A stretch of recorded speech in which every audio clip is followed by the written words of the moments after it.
The Sisko has returned, but for what mission did the prophets bring him back?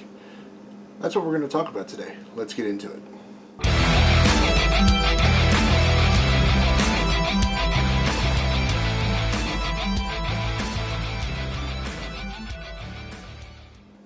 What's going on, everybody? Welcome back to another video. If this is your first time here, welcome. Be sure to hit the subscribe button and click that notification bell so you know anytime we upload a new video. Also, be sure to hit that thumbs up as it really helps us with the YouTube algorithm. With that said, let's jump right on into today's video. So, like anybody who's probably here to watch this video, I was a big fan, of course, of not only Deep Space Nine, but that entire expanded Star Trek universe that started with TNG in the very late 80s, ran through the late 2000s, not the late 2000s, the early 2000s with Deep Space Nine and Voyager. They all connected. The whole universe was there for everybody to see, and just I couldn't get enough of it. But if you're also like me, Deep Space Nine ended with that huge. They left it basically open, it almost as a cliffhanger, when Sisko went with the prophets, and he was no longer on the physical plane as we know it. Here he was on, I guess you could say, a corporeal plane with the prophets. And I kept hoping that they would do something, a movie, some kind of special where he returns, and just it never came. Well, here we are now, some 24 years later. Finally, IDW has published a book where he's back. He comes back from the prophets. It's simply just called Star Trek from IDW. It started in late 2022. I believe it's slated for 6 issues. We're 3 in, so I just kind of wanted to share my thoughts at the halfway point, and just let you know what I thought. So the series is written by Colin Kelly and Jackson Lansing, with art by Ramon Rosales. And when I saw this, actually I learned about this because I'm lucky enough sometimes that I get to be on a show on the Experience called In Stores This Week, where you get to review new comics that are coming out for that week, and this happened to be one of the advanced review copies. I was so happy when I saw it. I was like, it is a Ben Sisko Comes Back storyline. It was not a expanded DS9 during the whole run of the show. This is after the show. And I read it, and I was over the moon. I think I might have been the only one on the show that probably enjoyed it to the level that I did, and that's probably just due to my fandom around the show and everything Star Trek during that time. But nonetheless, I enjoyed it, and now I've had the chance to go back and read issues 2 and 3. So let's talk about it. Like I said at the very top with that cold open, he comes back. I want to say it is some 3 or 4 years later, if I remember right, at the beginning of the series when he finally appears on DS9. It's not quite clear yet why the prophets let him go back and had him come back. He just knows that he has something to do and something very important, and he has to be in a system. And I should have taken a note to write down what the name of that system was. But nonetheless, he knew he had to do something. So he manages to convince Starfleet to give him a ship called the USS Theseus. This ship, I'm very curious to know all of its little quirks. It's apparently a very experimental vessel. It looks really cool in the drawings. And then the crew that they gave him for this is a bit of a who's who over the Star Trek universe, all of it. And then you get a couple of new faces. Most notably, a very bright Vulcan science officer that reminds you very much of a young Spock in the way he is, but he's also very different at the same time. But you get Dr. Crusher, she's the chief medical officer. Data is in this as his first officer. Montgomery Scott is the chief engineer, which I thought was a very cool choice. And then in issue 2, they bring in, now he's Ambassador Worf. He was Lieutenant Commander at the end of the series. So it's a very cool cast of characters. And basically the first issue is him getting the ship, getting the crew. They arrive at this system, and here they see a bunch. It basically looks like the entire crystalline entity civilization. If you're not familiar with them, they're most notably from the Next Generation timeline, or show, I should say, not timeline. And it's a big giant, what looks like a snowflake or big, snow crystal, basically. And it's a very dangerous thing. It basically feeds by consuming planets. It was brought in at first on just as the entity by itself. Then you had a relationship where Lord, Data's evil brother, had a way to communicate with it and bring it. And then later on you have where the last time I saw it, I remember they figured out how to resonate and destroy one, basically, when they were trying to communicate with it. So that's a brief little thing of, but they're considered almost like omnipotent, almost godlike in what they're classified as within Starfleet's systems, I guess. And basically all you see is them there, and then you see a flash of some kind of, it looks like a ship to me. And within just one fell swoop, one big attack, the entire civilization of crystalline entities is destroyed. And that's basically what this whole story arc is based around, is who created that weapon and who is out to destroy basically godlike civilizations.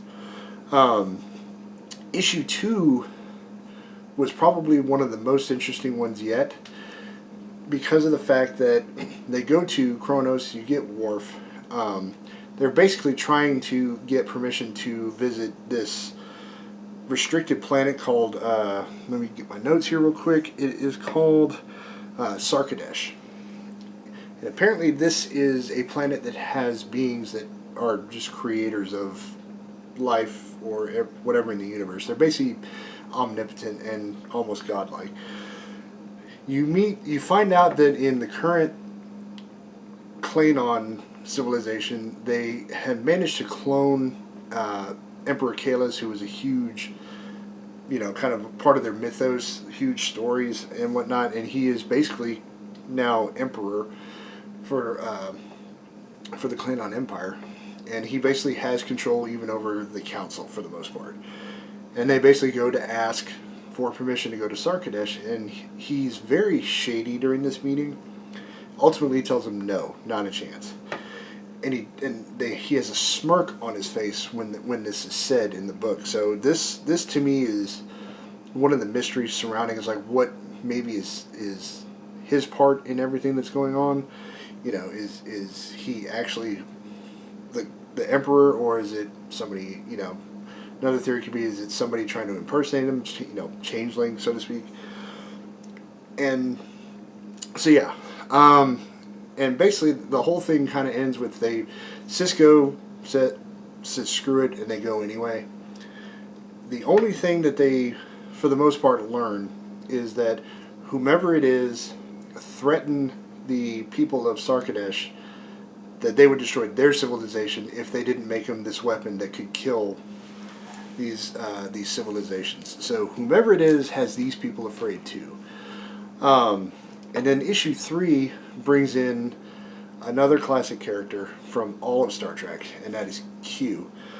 You don't see it right out the beginning. It's basically Sisko's in like a therapy session with Dr. Crusher, and then weird things start happening on the ship. It seems like spatial anomalies and like timelines all converging on different decks at the same time. And don't know how, but basically Sisko figures out that it's Q. And it's this whole kind of thing trying to see what game he's playing, and Q seems to be out basically just to destroy him because he starts a warp core breach. What turns everything around is they had this brilliant idea, the Vulcan and Scotty basically figured out an idea of how to do something to isolate him and trap him. So they were going to do this, and basically right at that, Q does his little boom, and that's that. And you learn in this that, again, whomever this is, even the Q Continuum are kind of afraid, because he was basically saying, if I'm going to go out, I'm going to go out with a bang, and he's going to have some fun, and this and that. And that issue ends with them him giving them a location. I think it's a planet, and he tells them to go there. Um, it's just been a really good read. If you are a fan of how Star Trek episodes went, this will feel a little bit like that for you. You get kind of that beginning that on some of the bigger episodes you get that holy crap moment. This actually just happened, and then you get the setup, and that's where we are. We're in the big setup phase, and the more you learn, the more questions you have.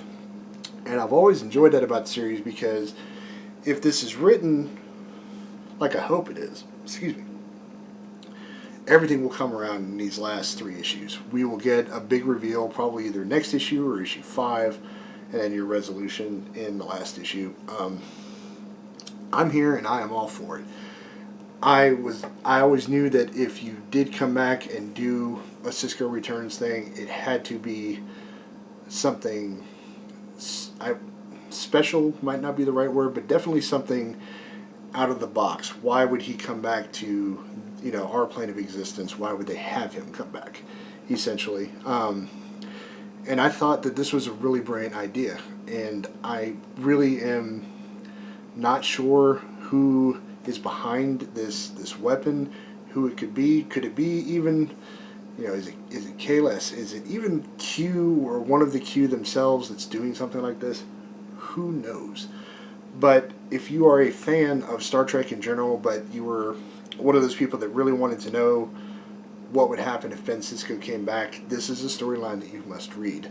Issue 3 just came out, I believe this past week, so it should be another couple weeks before the 4th one, and then hopefully, I'd imagine the next month or two, the series will kind of wrap up. I'll probably do like a small post, on the Triangle socials, just give you my final thoughts on if this ended the way I hoped and whatnot, and then we'll see if it ends up on like my mid and end of year list of best reads. But so far, I'm having a good time with this as just a Star Trek fan.